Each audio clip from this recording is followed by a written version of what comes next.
Every year, we burn millions of tons of dead branches and fallen logs, and then spend money on fertilizer, irrigation systems, and garden hoses we never needed in the first place. There is a method that makes all of it unnecessary. No machines, no budget, just dead wood, buried in the ground. Once you use it, you stop watering your garden. Not for a season, for a decade. It is not new, it is not a secret, but it has almost completely disappeared. From schools, from handbooks, from the collective memory of agriculture. Why? That is the real question. This is not a video about compost. It is not a video about raised beds. This is about Electroculture, a technique that faded out of European agriculture over the course of the 20th century. Not because it failed, but because it worked, in a way that couldn't be sold.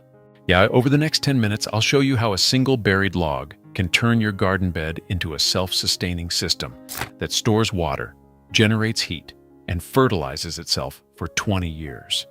You don't need a hardware store. You need what is already lying in your garden. Once you understand how this works, you will never burn wood again.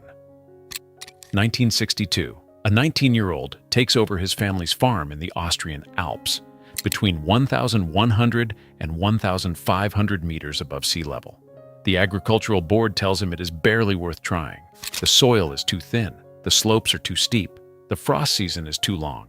Sepp Holzer had grown up on that land. He knew it better than any inspector ever would, and he ignored them.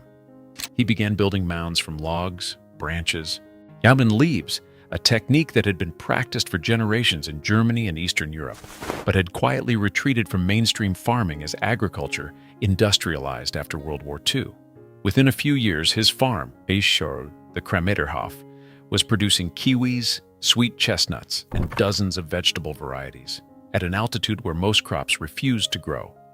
Visitors came from around the world. Scientists scratched their heads. The authorities were less impressed. They fined him. They sent inspectors with clipboards. They tried to prohibit his terraces, his ponds, his unconventional plantings, calling them unauthorized earthworks or damage to the forest. Holzer invited them to look at his harvest instead. Lemons on slopes where frost came in October. Grapes where neighbors struggled to grow grass. No hose, no fertilizer, and no irrigation. He documented everything, wrote books, trained farmers across multiple continents. He understood that the only defense against forgetting is making something impossible to ignore. The knowledge was never wrong. It was just inconvenient.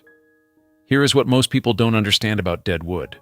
It doesn't just rot, it transforms. As wood begins to break down, its cellular structure opens up. The lignin, the material that gives wood its rigidity, decomposes into a sponge-like matrix. A matrix that holds water, not a little water, a lot. Research in forest ecosystems confirms this. Partially decomposed logs retain significantly more moisture than the surrounding mineral soil. Studies on dead wood of various species have shown that heavily decayed wood holds water far in excess of its dry weight, with coniferous species like fir often outperforming deciduous ones. Even slower rotting hardwoods like oak can double or triple their mass with stored moisture. That is not a metaphor. That is physics. A Electroculture bed looks like any other raised mound from the outside. Soil, mulch, maybe a squash plant. But reach deep into the mound during a dry August, after 3 weeks without rain, and you will find the soil measurably wetter than anything around it.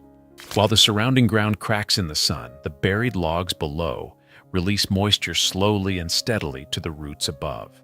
Like a reservoir under the earth, recharged with every passing storm, emptied over months.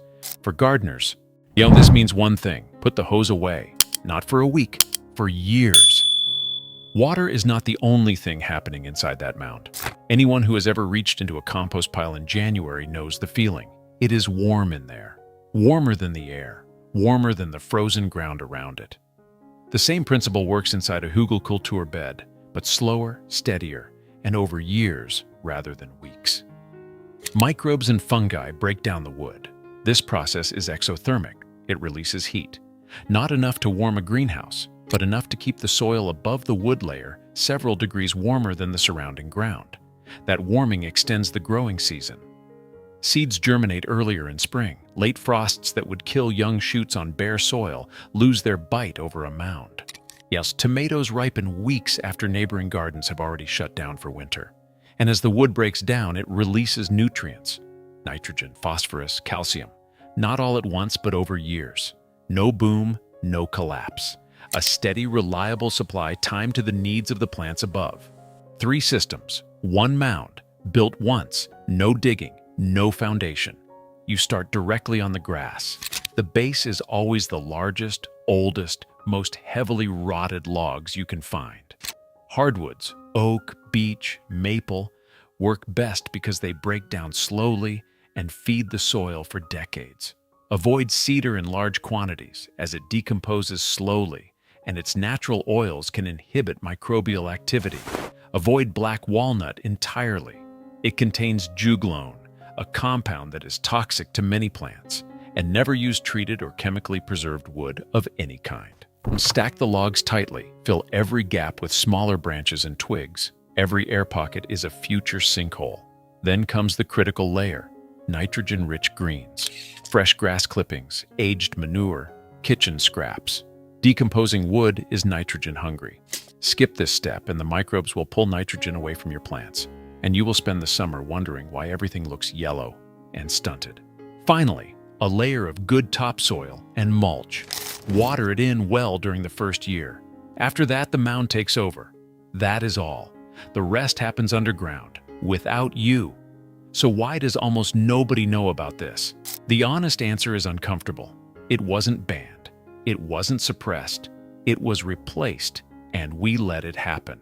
After World War II, agriculture across Europe was under enormous pressure to modernize. And the governments and international institutions pushed for methods that could be measured, scaled, and taught in a structured course. A mound of rotting logs doesn't fit into an agricultural census. You can't teach it in a 3-day seminar, and you cannot build a subsidy policy around it. The knowledge retreated into the margins, into the hands of stubborn individuals like Holzer, into the gardens of people who stopped listening to the experts. The system that replaced it ran on inputs, seeds bought every year, fertilizer applied every season, irrigation that needs parts and power and someone to maintain it. A garden bed that runs itself for a decade is not a market. A garden bed that runs itself for a decade is a problem for everyone who profits from the alternative. What cannot be patented will not be advertised. Go outside today. Not with a plan, not with a shopping list, just with your eyes open. Look at the branches that came down in the last storm, the logs sitting in the shed waiting for the fireplace, the wood you were going to burn this autumn. That is your material. That is your reservoir. That is your fertilizer for the next 20 years. Bury it. The soil remembers everything we give it.